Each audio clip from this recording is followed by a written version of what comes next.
could this be the place? So we've been finding more of these pieces. Where once they sailed. It's definitely much more weathered than the backside.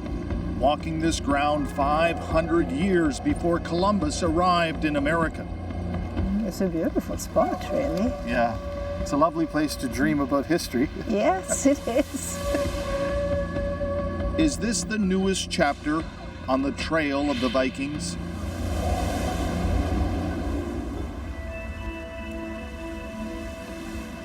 We've known for over 50 years now that those Norse explorers did make their way through the icebergs off the coast of Labrador, settling in Newfoundland, here on the island's northernmost tip at Lanza Meadows. They left just enough evidence to prove their presence over 1,000 years ago.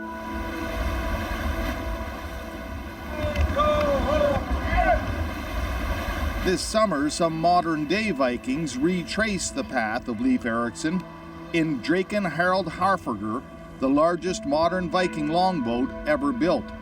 They carried on past Lanza Meadows and down the coastline into the St. Lawrence, passing right by Point Rosee in the Codroy Valley.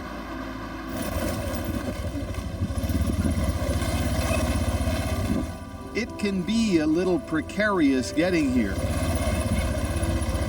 The place where there's new talk of a Viking discovery, perhaps the most westerly location ever discovered in North America. In the satellite imagery, we found an L-shaped feature. Dr. Sarah Parkak, a National Geographic Fellow from the University of Alabama, heads this latest expedition. No other archaeologists who've worked here before have ever seen anything like it. And believe it or not, this potential Viking site was first discovered by a satellite orbiting 600 kilometers above the Earth. Parkak's first love is as an Egyptologist. She has discovered thousands of ancient dig sites using this new space archaeology technology. Please welcome Dr. Sarah Parkak. It won her the $1 million TED Prize for 2016 and a guest spot on Stephen Colbert. You don't do archaeology in space, you use space for archaeology, right? Right, so think about what would happen if Indiana Jones and Google Earth had a love child, right? So like, I'm thinking about it, thinking about it.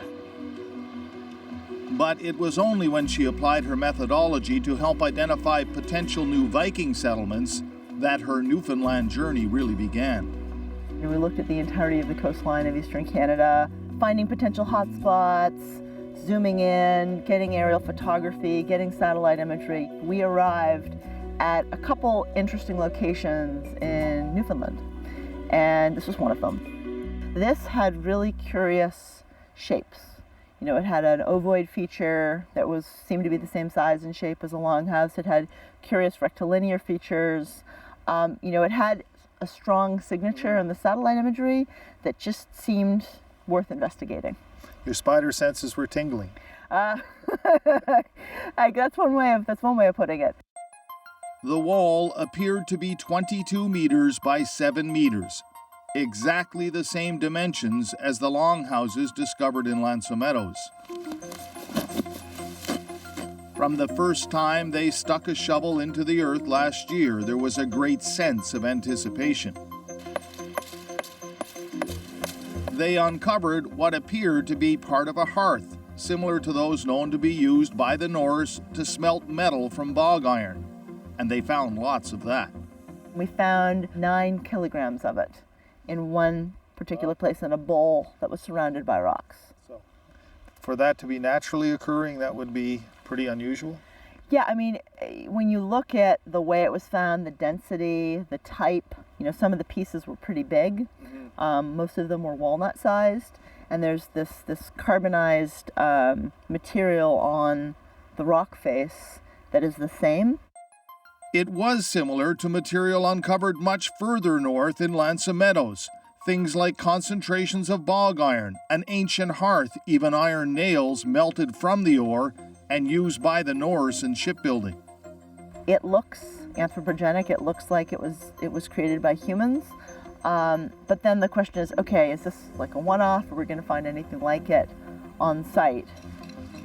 We opened up an area that showed banding, and it looked like a possible turf wall. Okay.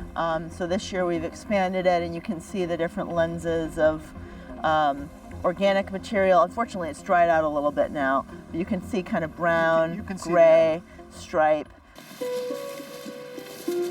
It was enough to bring them back this year with a full scientific team of experts, probing the soil, collecting even more samples, all searching for that definitive clue, that solid scientific connection that says the Vikings were here. The rock top came, I mean, it was under, an inch or two of soil, so it was definitely sticking up. And this morning, one of Canada's foremost experts on the Vikings has arrived for a closer look.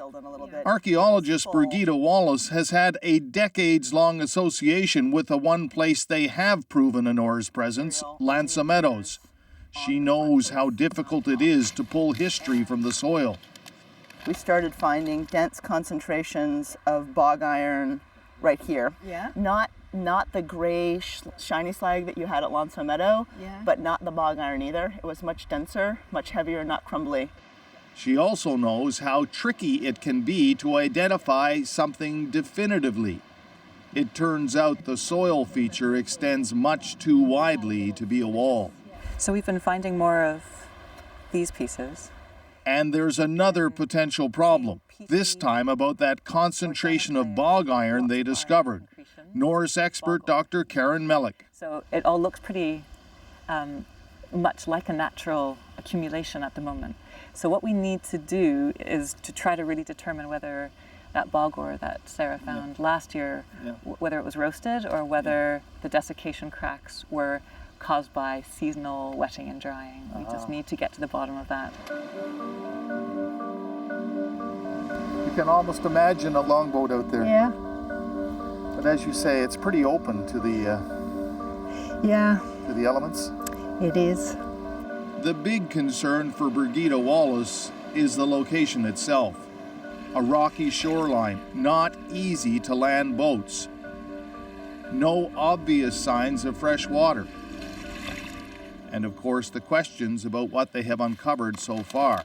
They are trying very hard to distinguish what could be man-made and what could not. And I don't think they have given up all hope. Of course, they would prefer it to be a genuine Norse site. But on the other hand, this group is consisting of real scientists, and they know that what will guide them will be the evidence. And there is one other piece of evidence, one discovered 50 long years ago in Lansa Meadows, one that still gives them hope. Butternuts. Butternuts do not grow in Newfoundland. They don't grow any further north than New Brunswick. To get them, the Vikings would have had to leave Lansa Meadows, sailing down the coast right past Point Rosee. There is absolutely no doubt that the Norse sailed around this coast and probably stopped in many places. Was this one of them? That's the question. Well, that's a big question, isn't it? And if they had stopped for just a very brief while, let's say a few days, we would never be able to prove that. Was this a place they stopped to repair boats, using the bog iron in the soil, perhaps living nearby? There are beautiful sand beaches not far from Point Rosee. The people living in the Codroy Valley certainly hope so. There's a buzz about Vikings at Hockey Gale's grocery store. The word is out there. Yeah. And like I said, we just got to keep our fingers crossed now and hope that something's going to come out of it. This sandbar, this is where he found it? And there's something else, folklore. For 30 years, Wayne McIsaac has been convinced the Vikings were in the valley. Stories that go back generations to his grandfather. This would have been when he was very young. We're talking over 100 years ago now. There was a storm that changed the shape of the sandbar, and it unearthed a boat that was buried upside down, a plank-built boat, and then when they turned the boat over, there were 3 skeletons under it, skeletons of tall men, and amongst the bones, a stone arrowhead. In the Viking sagas, the Norse spoke of a separate place from Lansomeadows, one with a sandbar, and a saltwater lake with a salmon river only accessible at high tide.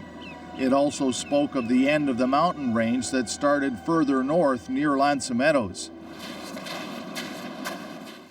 All of that, says Wayne, is right here in the Codroy Valley.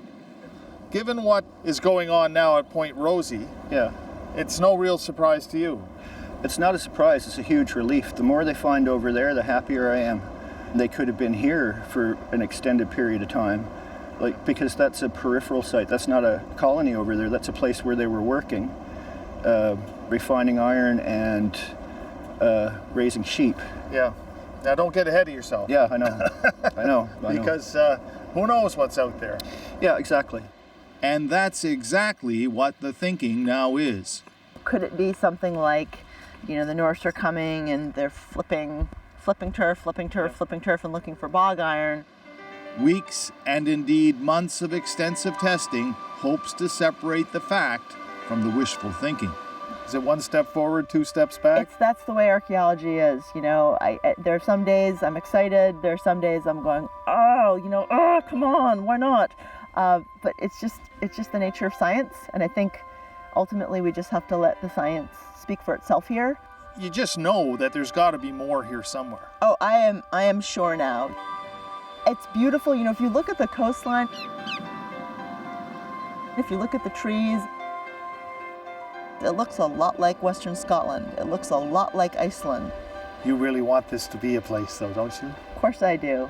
It would make sense for the Norse to want to live in a place like this, because to them it would have looked like home. Red Sharon, CBC News, on the trail of the Vikings in the Codroy Valley of Newfoundland.